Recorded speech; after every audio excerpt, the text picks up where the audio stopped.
여러분 안녕하십니까? 도이치모터스 주가 조작 사건에서 김건희 여사를 불기소한 검찰을 두고 비판이 쏟아지고 있습니다. 오늘은 거짓 브리핑 논란까지 불거졌습니다. 검찰이 어제 이 사건과 관련해 김 여사 압수수색을 시도했지만 법원에 가로막혔다고 브리핑했는데 이게 거짓말이라는 게 MBC 보도로 드러났기 때문입니다. 오히려 법원까지 못 가도록 가로막은 게 검찰이었던 셈이죠. 첫 소식 이준희 기자입니다. 검찰은 어제 브리핑에서 김건희 여사의 휴대전화 등에 대해 2020년 11월 압수수색 영장을 청구했지만 법원이 기각했다고 했습니다.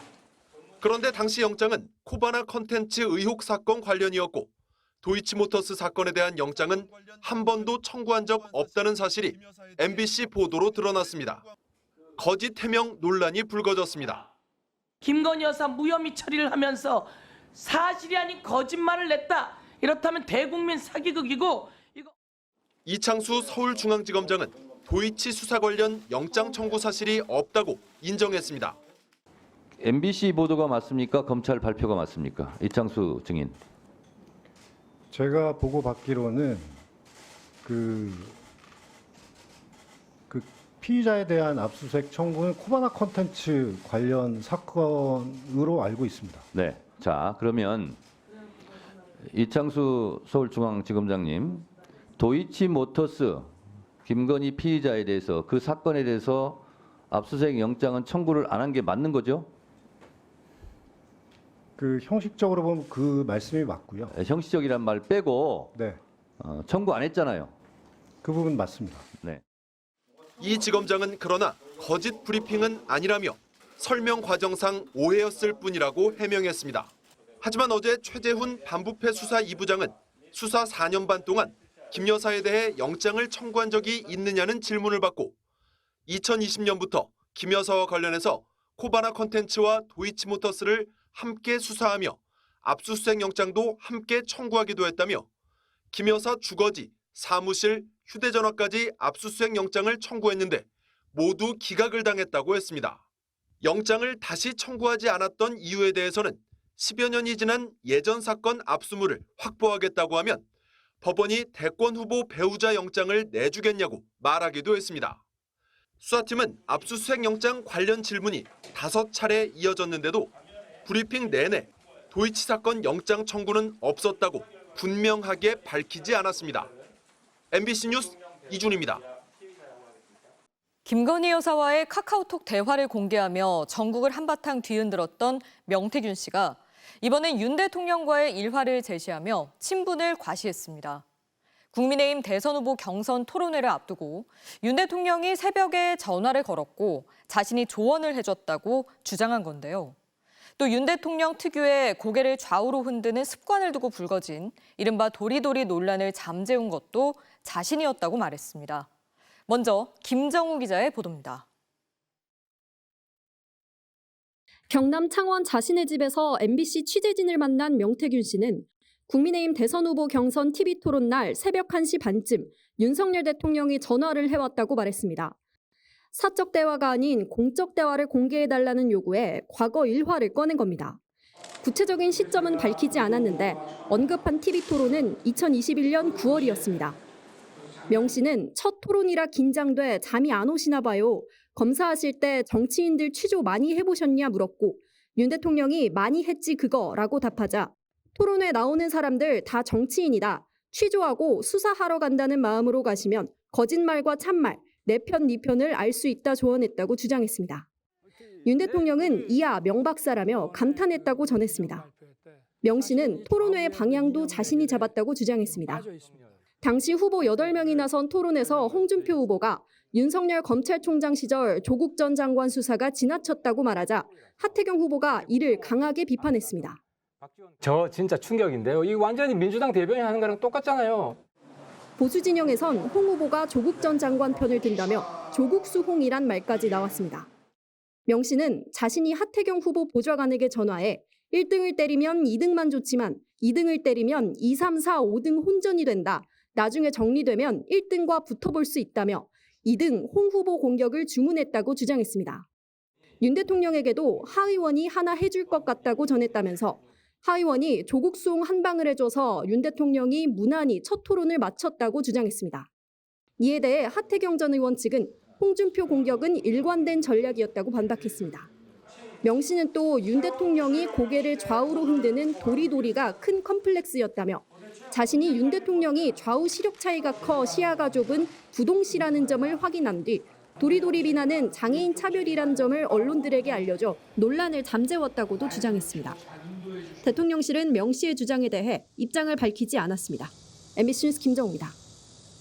북한이 우크라이나 전쟁 파병을 결정하고 1차로 특수부대 1,500명을 이미 보낸 것으로 확인됐다고 국정원이 밝혔습니다.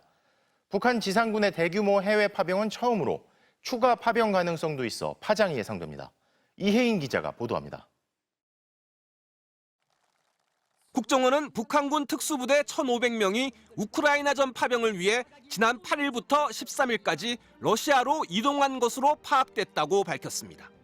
국정원에 따르면 러시아 태평양 함대 소속 상륙함 4척과 호위함 3척이 청진과 함흥, 무수단 인근에서 해당 병력을 블라디보스토크로 수송했습니다. 현재 이들은 블라디보스토크와 우수리스크, 하바롭스크, 블라고베셴스크 등의 러시아 군부대에 분산 주둔 중으로 적응 훈련을 마치는 대로 전선에 투입될 것으로 보입니다. 전장 투입 사실을 숨기기 위해 북한군에게는 러시아 군복과 러시아제 무기가 지급됐고 용모가 유사한 시베리아, 야쿠티아, 부라티아 지역 주민으로 위조한 신분증도 발급됐다고 국정원은 밝혔습니다. 김정은 위원장도 파병에 앞서 2차례 특수전 부대를 참관했습니다. 국정원은 조만간 추가 파병이 있을 것으로 예상했습니다. 실제 전쟁에 참여해서 전투 경험을 축적하고 또 러시아산 무기 체계 및 전쟁 교훈 등을 습득해서 국방력 현대화 등에 상당한 실익이 예상됩니다.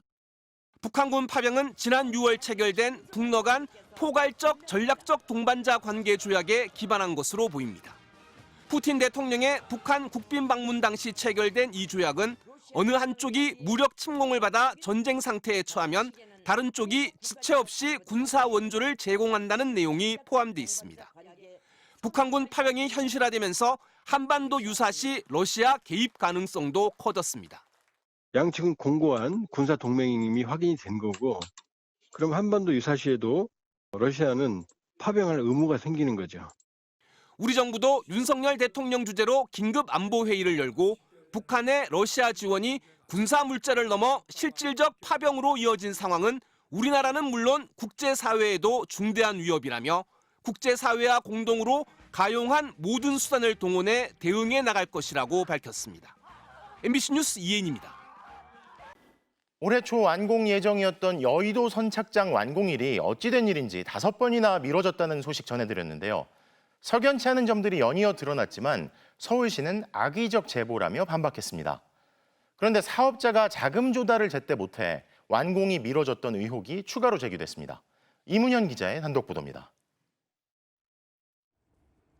이달 초 취재진이 여의도 선착장 공사 현장을 찾았을 때 3층 건물의 기반이 될 선박은 아직 들어오지 않은 상황이었습니다.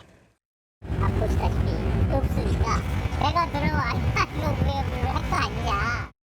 최초 계획대로라면 작년 11월 말엔 들어왔어야 합니다. 하지만 작년 11월부터 4개월 동안 조선소 공정은 멈췄습니다. 2023년 10월까지 조선소가 받아야 할 돈은 92억 원이었지만 이 무렵 건너간 건 22억 7천만 원뿐이었습니다.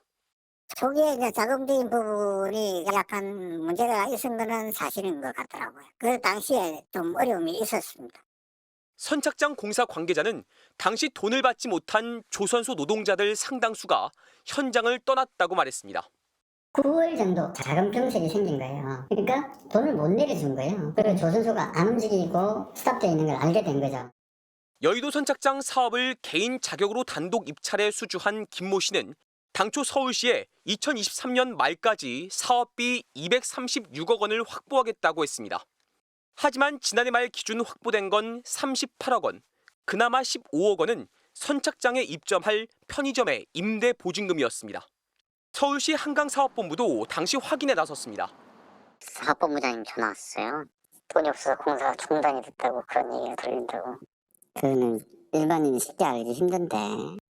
하지만 문제없다는 사업자의 말을 듣고 나서 별다른 추가 조치는 없었습니다. 그런 소문이 있으니 정확하게 파악해보고 사업에 차질이 없게 해라. 근데 나중에 이제 한강본부장이 뭐 그거는 좀 근거 없는 이야기인 것 같고 그렇게 보고를 받은 것 같아요. 아직도 안 되고 있어요? 그러나 서울시 한강사업본부장은 취재진 질의에 자금난 얘기는 들어본 적도 없고 확인을 지시받은 적도 없다고 부인했습니다. 제때 자금 조달이 어려운 개인이 300억 사업을 낙찰받았고 그 과정도 의혹투성입니다. 사업자 김 씨와 조선소는 공사 지연은 설계 변경 탓이고 자금난 역시 사실이 아니라는 입장을 밝혀왔습니다. MBC 뉴스 이문현입니다. 음주운전으로 교통사고를 낸 혐의를 받고 있는 문재인 전 대통령의 딸 문다혜 씨가 오늘 오후 경찰에 출석해 조사를 받았습니다. 문 씨는 입장문을 통해 해서는 안 될 큰 잘못을 했다며 부끄럽고 죄송하다고 사과했습니다. 이지은 기자입니다. 음주운전 혐의로 입건된 문다혜 씨가 검은색 정장 차림으로 차에서 내립니다. 변호사와 함께 나타난 문 씨는 죄송하다며 고개를 숙였습니다. 음주운전 사고를 낸 지 13일 만입니다. 음주운전으로 경찰 조사 받으신 한 말씀 부탁드립니다. 죄송합니다. 성실히 조사받겠습니다. 술을 얼마나 마셨는지, 같이 술 마신 사람이 음주운전을 말리지 않았는지 등을 묻는 질문에는 답하지 않았습니다. 출석 직후 문 씨는 취재진에게 배포한 사과문을 통해 해서는 안 될 큰 잘못을 해 부끄럽고 죄송하다며 다시는 이런 일이 없도록 반성하며 살겠다고 밝혔습니다. 또 피해 택시기사를 향해서도 사죄드린다며 자신의 사죄를 받아줘 진심으로 감사드린다고 전했습니다. 예상보다 긴 약 4시간 만에 조사를 마치고 나온 문 씨는 질문에 죄송하다는 말만 되풀이한 후 경찰서를 빠져나갔습니다. 앞서 문 씨는 지난 5일 새벽 2시 50분쯤 서울 용산구 해밀턴 호텔 인근에서 술에 취해 차를 몰던 중 택시를 들이받은 혐의를 받고 있습니다. 음주 측정 결과 문 씨의 혈중 알코올 농도는 약 0.149%, 면허 취소 수준으로 확인됐습니다. 경찰은 문 씨의 음주운전 혐의뿐 아니라 언론을 통해 알려진 불법 주정차 정황과 신호 위반 여부 등도 들여다보고 있습니다. 당초 택시기사가 부상당한 것으로 알려지면서 문 씨에게 위험 운전치상 혐의가 적용될 가능성이 언급됐지만 피해 기사가 문 씨 측과 합의 후 진단서는 제출하지 않은 걸로 알려지면서 단순 음주운전으로 처리될 가능성이 커 보입니다. 경찰은 이르면 이번 달 안으로 문 씨의 검찰 송치 여부를 결정할 전망입니다. MBC 뉴스 이지은입니다.